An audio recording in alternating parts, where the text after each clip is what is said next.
La enseñanza se llama Retrato de un perdedor que pasó a ser vencedor. Retrato de un perdedor que se volvió vencedor. Vamos a coger dos versículos. Primer versículo, Juan capítulo 15. Juan 15 y el verso 16. Ojo, Juan 15, verso 16.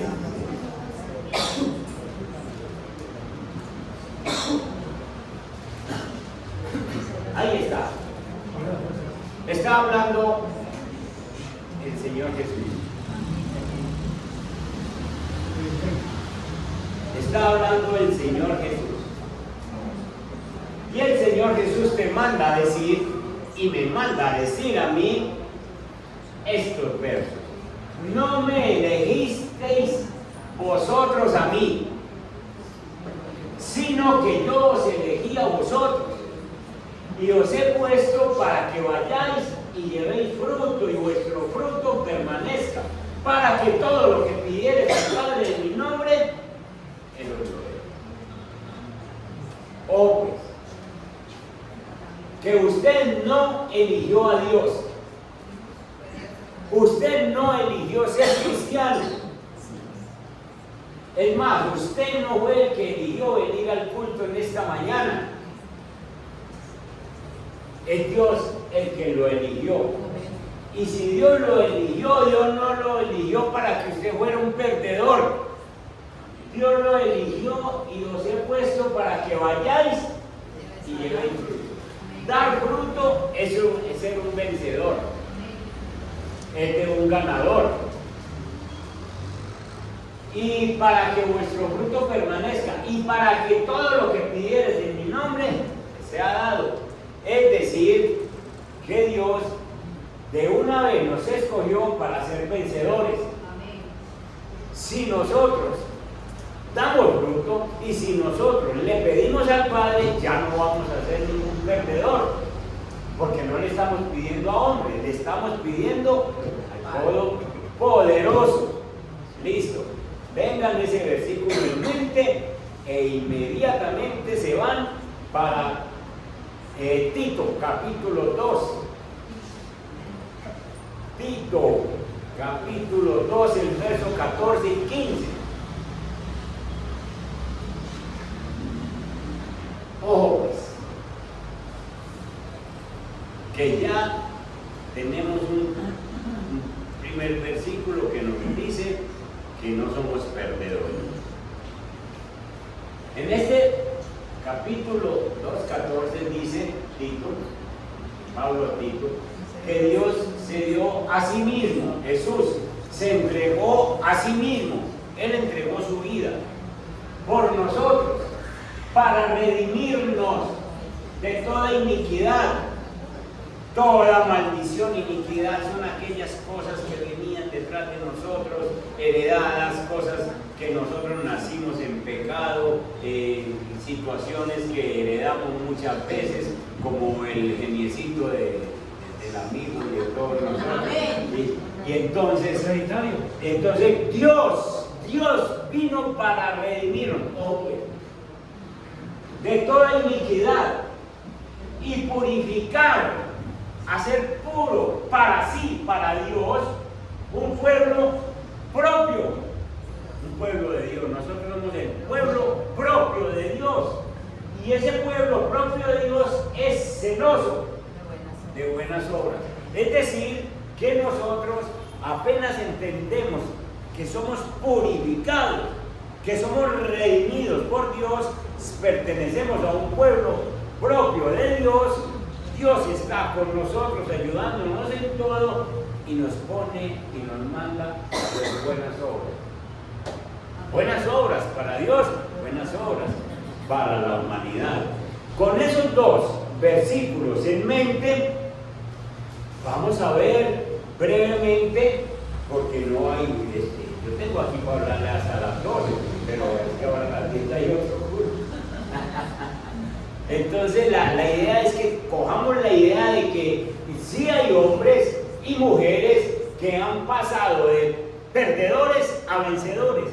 Y entonces, ¿por qué nosotros no podemos ser también de esos que definitivamente pasamos de ser unos perdedores a ser unos vencedores? Somos elegidos por Dios, amén. Amén. Y pertenecemos al pueblo propio de Dios, celoso de buenas obras. Entonces, vamos a hablar del apóstol Pedro. Pasó de ser un perdedor a un vencedor y tuvo un proceso de transformación en su carácter, en su forma de ser, en su impulsividad. Era muy impulsivo y era muy lleno de defectos, pero pasó de ser todas esas cosas de perdedor, pasó a ser un hombre fiel, valiente y servidor de Dios. Su historia, la historia de Pedro, es un testimonio de cómo, a pesar de los errores que tuvo, incluso de uno de los más graves, negar a Jesús, se recuperaron para servir a Dios. Recibió el perdón, fue empoderado por el Espíritu Santo y le sirvió al Señor todo el resto de su vida.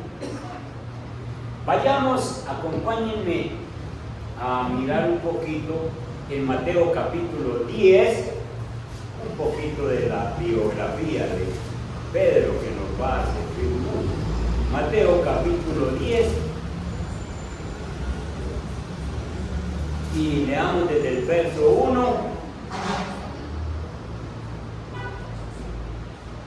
hasta el 4. Jesús, entonces, llamando a sus 12 discípulos, les dio autoridad sobre los espíritus inmundos para que los echasen fuera y para sanar toda enfermedad y toda dolencia. Los nombres de los 12 apóstoles son estos. Primero, Simón, llamado Pedro, y Andrés su hermano, Jacobo hijo de Zebedeo y Juan su hermano. Dale. El 3, Felipe, Bartolomé, Tomás, Mateo el publicano, Jacobo hijo de Alfeo, Lebeo, por sobrenombre Tadeo, Simón el cananista, Judas Iscariote, el que también le entregó. Ahí tenemos la lista de los 12. ¿Quién encabeza la lista? Porque en algunas versiones no dice Jacobo sino Santiago. Porque es el mismo nombre en hebreo y en griego. Entonces Santiago es igual a Jacobo. Bien, entonces, encabeza la lista ¿quién? Y en toda parte de la Biblia donde usted coja la lista de los apóstoles, la encabeza Pedro. ¿Pedro fue el primero que conoció al Señor? No. ¿Quién llevó a Pedro? ¿Quién se lo llevó a Jesús? Andrés, su hermano. Es decir, Andrés lo conoció primero. Pero ¿por qué encabezará la lista Pedro? Porque Pedro sencillamente es un preguntón. Pedro es un espontáneo. Pedro es un hombre de esos que no se quedan con nada. Todo lo están preguntando, todo lo están cuestionando. Y entonces el Señor, después de una noche de oración, porque así dice la Biblia, que oró toda la noche y escogió esos 12. Y entre ellos, al primero o uno de los tantos es Pedro, con ese carácter que tiene. Porque sencillamente va a pasar por un proceso. Pedro es una figura de líder, por eso encabeza la lista. Los 4 evangelios hablan mucho de Pedro. Es más, los 4 evangelios, del que más hablan es de Jesús, pero de la segunda persona de la que más hablan los 4 evangelios es de Pedro. Hagan un estudiecito o lo hacemos en estudio bíblico para que vean cómo los evangelios hablan tanto de Pedro, es precisamente porque por Dios, que lo ha elegido, necesita un proceso para pasar de ser un perdedor a ser un vencedor. Pedro fue el hombre que más regaños se ganó de Jesús, pero también más alabanzas se ganó de Jesús. A nadie más le trató como trató a Pedro. Una aplicación para nosotros es que nosotros, cuando nos hablan de la vida de Pedro, es del que más conocemos, porque se habla mucho de él. Y una aplicación es que sí, y nos identificamos con Pedro, porque Pedro es tan humano, expresa sus debilidades, expresa sus imperfecciones, expresa sus fortalezas y muestra cómo Dios, cuando vino a la tierra a escoger un pueblo, Él no iba a encontrar a ninguno perfecto, pues de hecho todos venimos siendo pecadores, por eso vino Jesús a la tierra. Y entonces Él no vino a escoger a aquel que es menos pecador, no, aquel que es menos pecador, no. Él escogió gente, porque es que no hay con quién más trabajar. La iglesia está llena de pecadores, arrepentidos, de personas que fuimos sacados del mundo. Y entonces Dios vino a trabajar con todos nosotros. Y por eso es que nos identificamos tanto con Pedro, porque el proceso que tuvo que pasar Pedro, ser pulido de todas esas imperfecciones, Dios lo mismo está haciendo con nosotros. Todas esas fallas que tenemos, se las tenemos que poner al Señor, con el ejemplo de este hermano que esta mañana se para aquí y dice: yo necesito que me ayuden con el tono de mi voz. Señor, precisamente esa es humanidad, eso es mostrar la humanidad. Entonces, la Biblia muestra como Pedro es el que se encarga, es como el vocero del grupo, sin ser el primero evangelizado, es como el capitán del grupo, el que le hace preguntas a Jesús.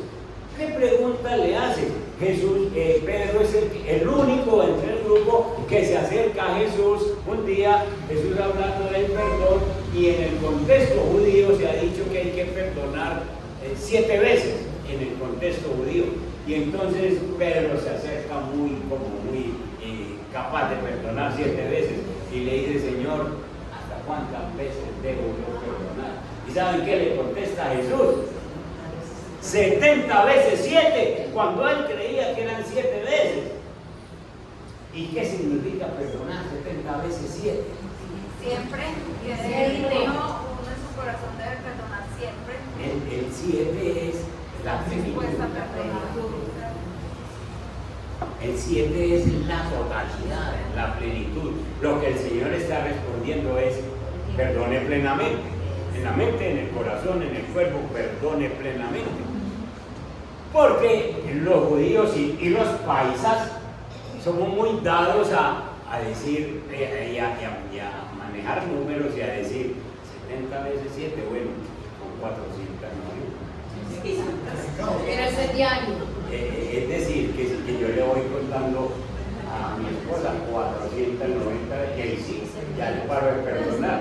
Y no soy capaz de contarle eso, porque eso somos nosotros. Pero el Señor le está hablando simbólicamente, diciéndole: es la totalidad, es la plenitud, es soltar a la persona. Bien, Pedro es el único que hace eso. Pedro es el único que pregunta. Y entonces todos los otros 11, siquiera que preguntó. ¿No han visto en el grupo que hay personas, en un grupo de estudiantes, hay personas que no atreven a preguntar porque les dan pena que los gocen, porque les da pena decir: no, de pronto esa pregunté mi niña. Entonces, no la pregunta, pero cuando la pregunta el otro, ahí sí.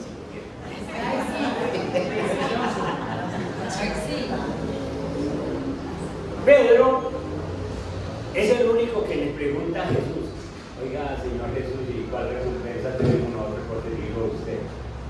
Los otros no se atrevían a preguntar. Jesús les dice, ustedes tienen su recompensa eterna.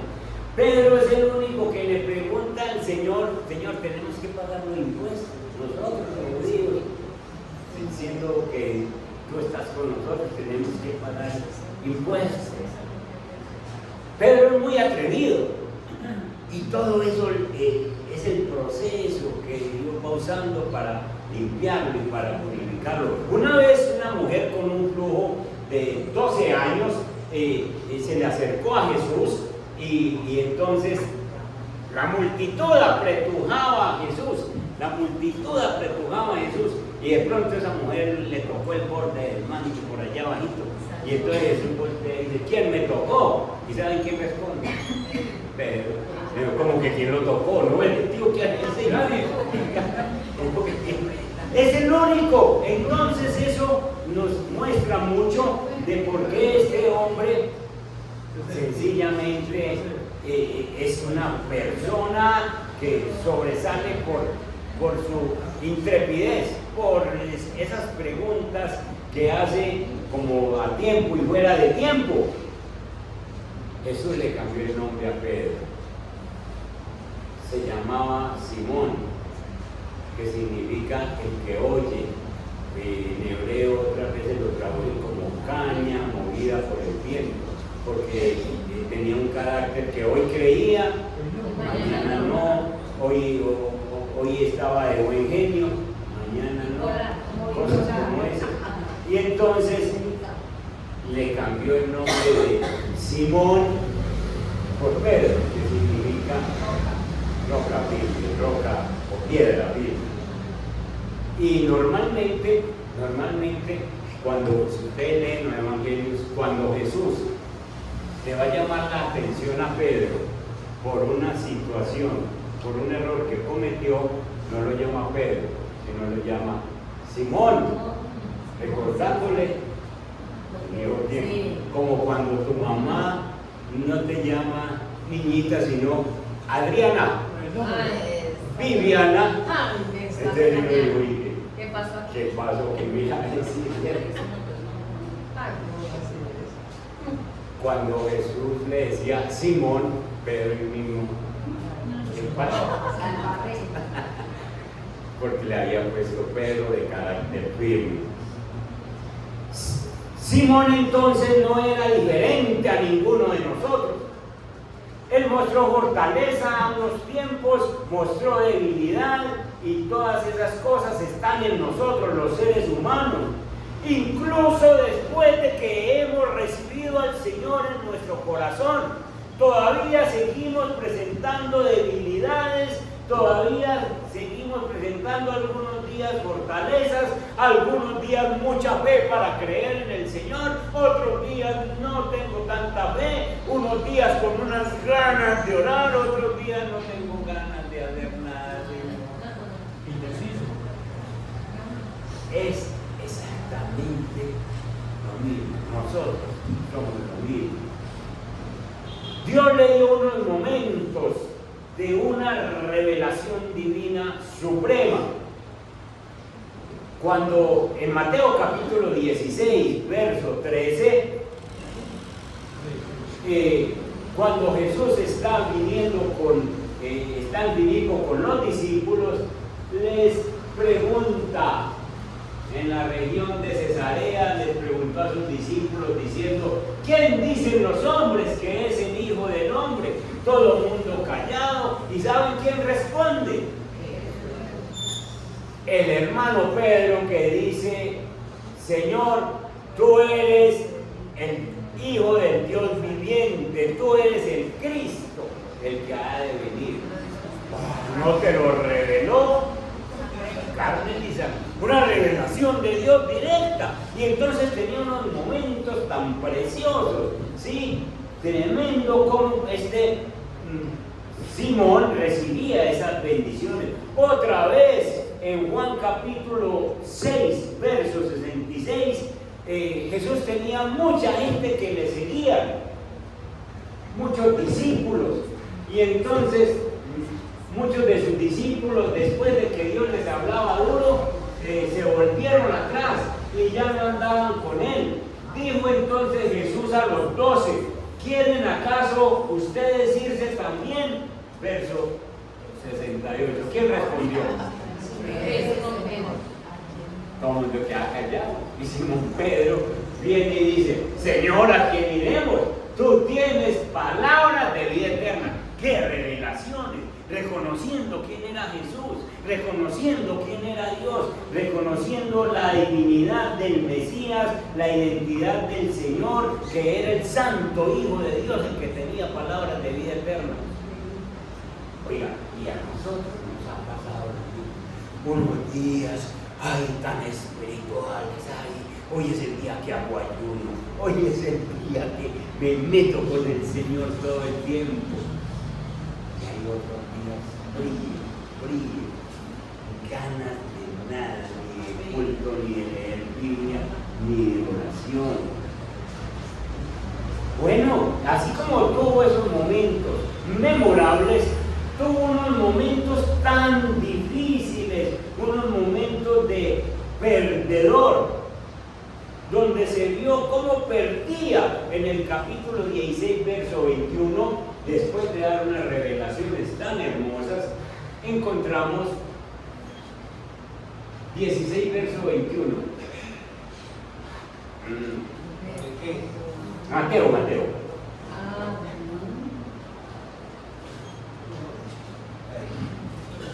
Desde entonces comenzó Jesús a declarar a sus discípulos que le era necesario ir a Jerusalén y padecer mucho de los ancianos, de los principales sacerdotes y de los escribas, y ser muerto y resucitar el tercer día. Dios les está hablando en una reunión privada, y entonces les dice: me van a apoyar, me van a sacrificar y voy hasta morir.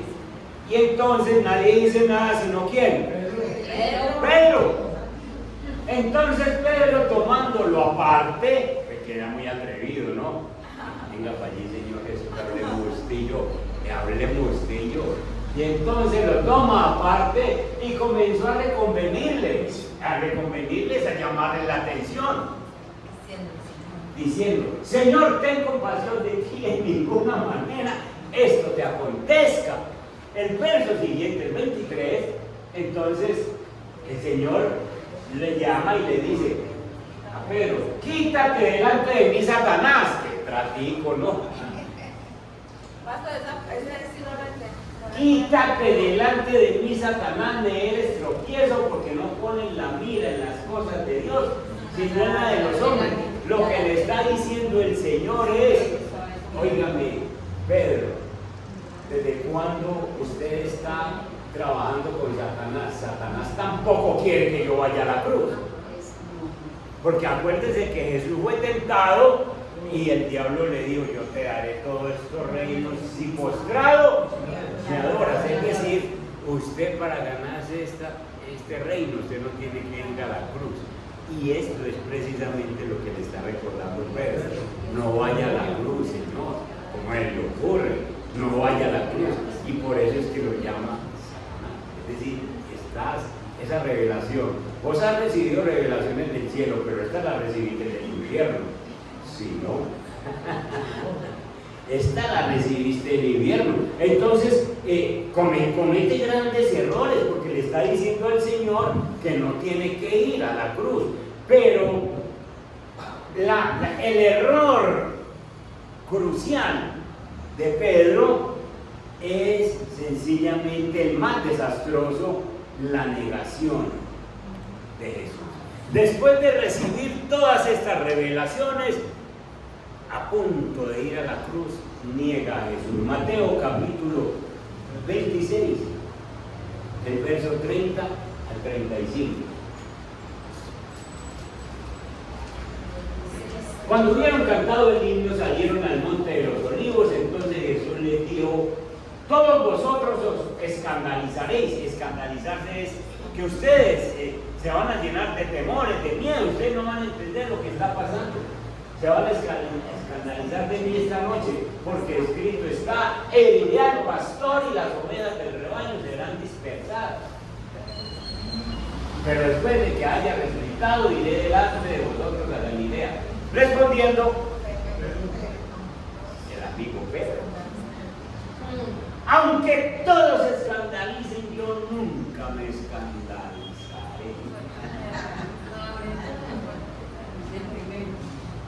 Dale. Jesús le dijo, de cierto te digo que esta misma noche, antes que el gallo cante, me negarás 3 veces. Pedro vuelve y le dice, aunque me sea necesario morir contigo, no te negaré. Y todos los discípulos acompañaron y dijeron lo mismo. Sí, Señor, lo que dice Pedro, estamos de acuerdo, no lo vamos a negar. Hermanos, el proceso de cómo Pedro ahí viene siendo un perdedor, más que ninguno. Si ustedes van un momentico a Marcos capítulo 66, vemos ahí mucho más evidencia de cómo Marcos capítulo 14, verso 66. ¿Cómo ven ustedes esta negación más notoria? Porque Marcos nada más explicadita. Estando Pedro abajo en el patio, escuchen, por lo menos está allá, se metió en el patio de los sumos sacerdotes, donde no entran los cristianos, y él por lo menos se mete allá. Es decir, que Pedro es un valiente, entre otras cosas, ¿cierto? Estando abajo en el patio vino una de las criadas del sumo sacerdote, y cuando vio a Pedro que se calentaba mirándole, dijo, tú también estabas con Jesús el Nazareno. Mas él negó, diciendo, no le conozco, ni sé lo que dice, y salió a la entrada. No le conozco. Qué humanidad hay en nosotros, ¿no? Qué humanidad. Que este cuerpo humano, cómo le trata de hacer cosas ¿Cómo engañó a Pedro? No le conozco. No le conozco. Hombre, si había dicho, nadie tiene palabras de vida eterna sino tú, ¿a quién iremos? Tú eres el Cristo, el Hijo del Dios viviente. Esas revelaciones del cielo. Y ahora no le conozco. No le conozco. ¿Cómo vamos a decir nosotros en este fin de año, en estas fiestas decembrinas, en todas estas cosas, a negar a Dios y decir, no le conozco? Y yo digo, no le conozco cuando me enredo en cosas que no son para nosotros. Ayer nada más, hay gente muy sincera, venía para acá, para la iglesia, y venía por esta cuadra, y había un amigo abogado que es muy borrachín, que estaba ahí en la cantina. ¡Elpidio! Tómese un nombre, uno, le estamos diciendo. Tómese un nombre, me dice, uno. Él sabe que no hay pastor.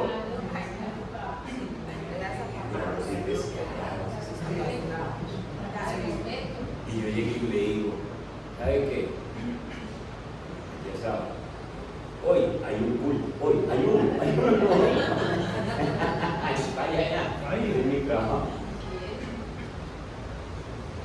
Son amigos, son personas que son cerquitas de nosotros. Pero la Biblia dice que se conviertan ellos a nosotros y no nosotros a ellos, de ninguna manera.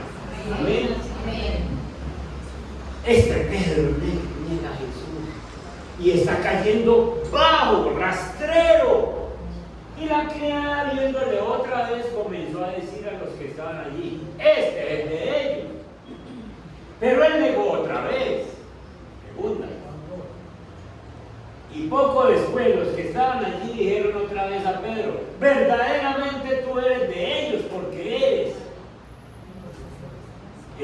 de la misma ciudad. Entonces él comenzó a ¿qué?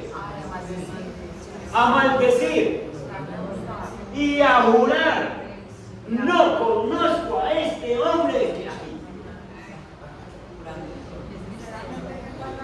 Qué dolor. ¿Sabe que cuando usted en su humanidad hace una cosa que no es bíblica. Usted está negando a Jesús igual que Pedro. Usted está negando a Jesús. Estamos negando a Jesús. Este hombre lloró mucho. Bueno, y entonces Jesús fue a la cruz. Y Jesús sencillamente no había sino un discípulo allá que acompañaba a la cruz. ¿Quién sería? ¿Quién sería el único que subió allá? Juan. El único que subió allá al monte Gólgota. ¿Los otros qué? Y Pedro está remontado. Pedro está remontado. Con esa vergüenza. Es que, imagínense ustedes, si ustedes y yo sentimos ese dolor cuando le vayamos a él, ¿cómo sería Pedro con esa vergüenza? Se fue al piso, se fue al piso. Pedro, donde esté, está pensando, ¿cuál apoyo? Como el Señor que me escogió. Digo, ¿cómo? No, yo no sirvo para nada, no, yo no, ¿cómo me atrevo a hablar de Jesús de esa manera? ¿Cómo me atrevo a negarlo? Usted y yo hemos sentido eso, usted y yo lo hemos sentido. En alguna cosa que le vayamos al Señor, ¿cómo diría Pedro? ¿Cómo sería esa situación que cuando Jesús resucita, entonces le dice a estas dos mujeres que estaban allí, le dice, vayan y le dicen a los apóstoles que esta tarde voy a estar con ellos, y a Pedro, y dice específicamente, y a Pedro, es decir, me buscan a Pedro, porque Jesús sabía que Pedro estaba adolorido, remontado, escondido, tanto que en el capítulo 21 de Juan, Pedro se fue a pescar otra vez, se volvió a su oficio antiguo, porque no aguantaba. Y estando en ese oficio, en Juan capítulo 21, Jesús se les aparece en la playa, primero hace que no pesquen nada. ¿Se acuerdan de ese capítulo? No pescaron nada.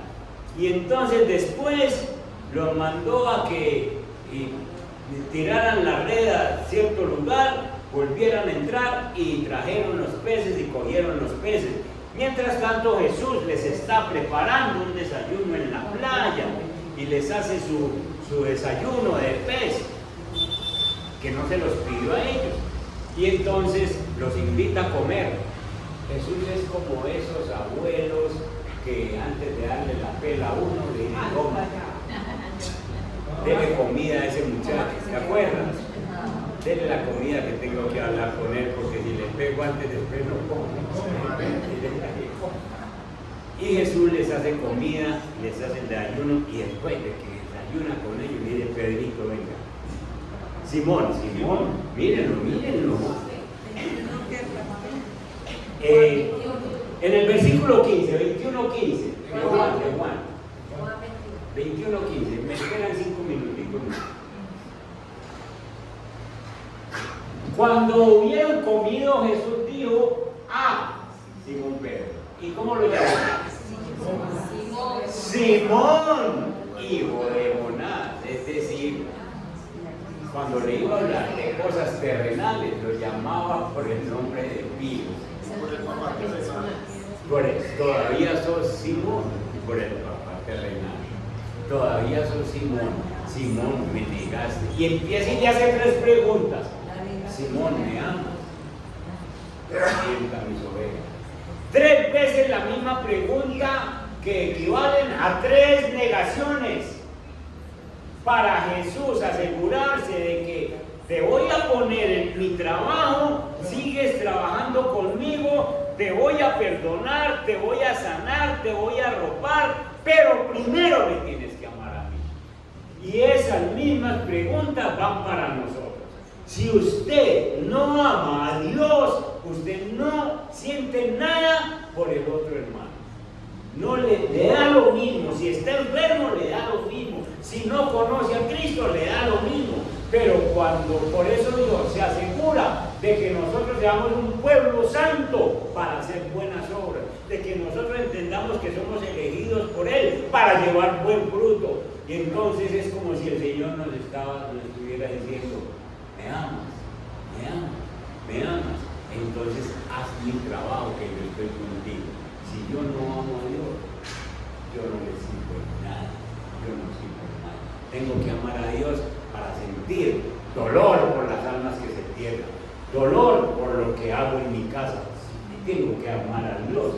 Y entonces Dios vuelve a Pedro y se arrepiente, y en Hechos capítulo 1 les da el Espíritu Santo, les da el Espíritu de Dios. Hechos capítulo 1 verso 8 dice: y recibiréis poder cuando venga sobre vosotros el Espíritu Santo.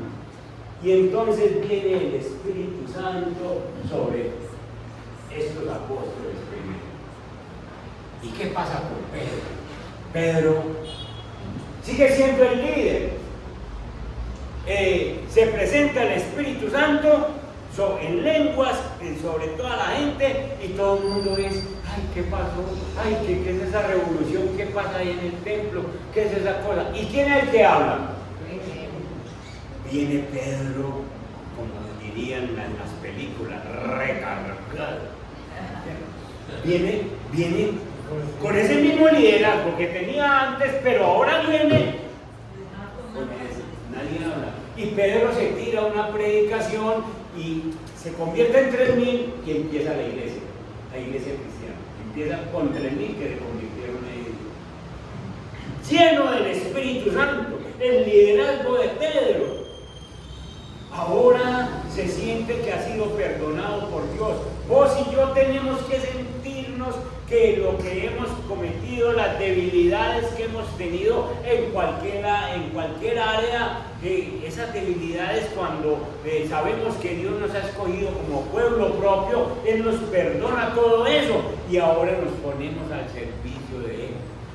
Pedro predica y se convierte en 3.000. Pedro enfrenta al Sanedrín. Ya no les tiene miedo a los sumos sacerdotes, ya sencillamente les dice: es necesario obedecer a Dios antes que a los hombres, lleno del Espíritu Santo, y no le tiembla la voz y no sale corriendo. Capítulo 3 de Hechos, Pedro va con Juan y se encuentran en el templo de la Hermosa, y allí hay un cojo de nacimiento que ponían cada día a la puerta del templo, que se llama la Hermosa, para que pidiese limosna de los que entraban en el templo. Y cuando vio a Pedro y a Juan que iban a entrar en el templo, le rogaba que le diesen limosna. Pedro, con Juan fijando en él los ojos, le dijo: míranos. Entonces él les estuvo atento, esperando recibir de ellos algo. Mas Pedro dijo: no tengo plata ni oro, pero lo que tengo te doy. En el nombre de Jesucristo de Nazaret, levántate y anda. Tremendo, ¿no? Es un nuevo Pedro. Es un Pedro que ahora es un vencedor. ¿Dónde está el perdedor?